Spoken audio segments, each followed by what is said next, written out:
ఆత్మమిత్రులందరికీ ప్రణామాలు. ధ్యానం అంటే ఒకదానిపై దృష్టి పెట్టడం. ఇక్కడ మీ దృష్టి అనేది దేని మీద సులువుగా పెట్టగలరు?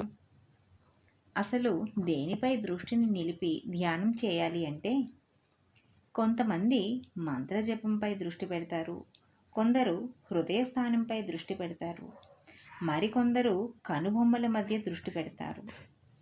ఇలా ఎవరు చేసేదైనా సరే ధ్యానం అంటే దృష్టిని నిలపడం. ఎవరు ఎలా ధ్యానం చేసినా ఫలితం ఒక్కటే.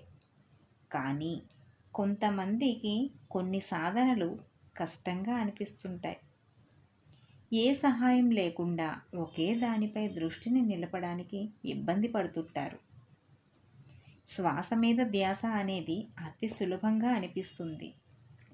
మన శరీరంలో నిరంతరం జరిగే ప్రక్రియ శ్వాస అంటే మన ఊపిరి.